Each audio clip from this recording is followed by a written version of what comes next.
看看行文化工作室，我是杨慧萍。爱听故事的小朋友、大朋友，大家好，欢迎收听杨慧萍讲故事。慧萍要讲的这个故事是《小王子》。小王子，小王子第3回。我开袂少时间，才不明白伊对倒位来的。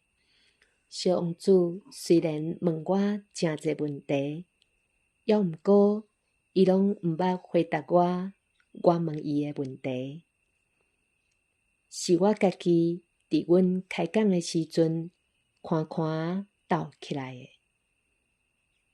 可比讲，伊头一摆看到我的飞轮机的时，伊问我：“迄是啥物物件？”“迄毋是物件，伊会用的飞，是一台飞轮机，我的飞轮机。”我真想要互伊知影，我会晓驶飞轮机。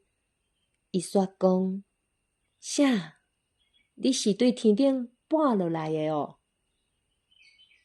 我假无意，甲应讲：“嘿啊。”小王子笑嗨嗨讲：“哦，真趣味。”我听到有淡薄仔生气，因为我希望别人会用用严肃的态度来看待我的不幸。伊无做声，只是若目睭金金向我的飞轮机，若轻轻仔摇头。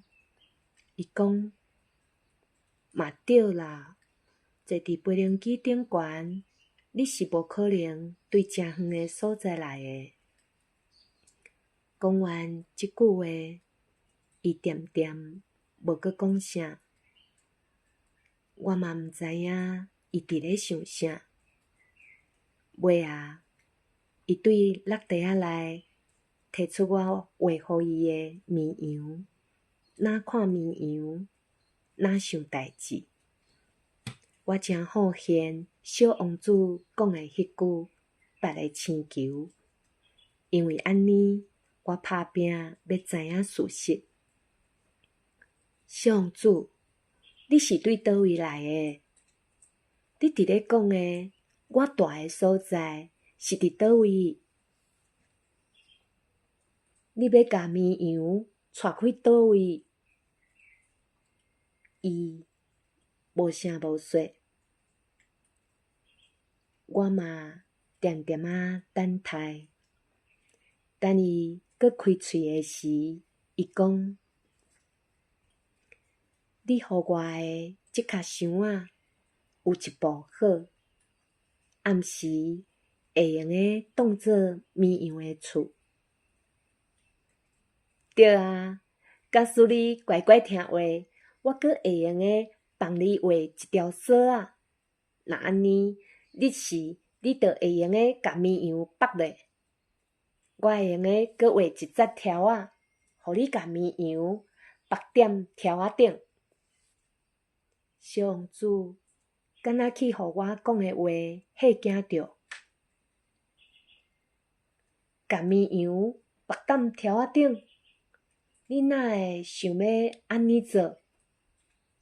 我讲：“若是无绑咧，伊会四界走，凡世走无去。”小王子笑嗨嗨讲：“你掠准伊会走去倒位？啥物所在拢有可能，伊会一直走。”小王子真认真对我讲：“迄袂要紧，我住的所在每一项物件拢细细件尔。”刷落来，伊淡薄仔悲伤讲：“一直走，无人会当走偌远。”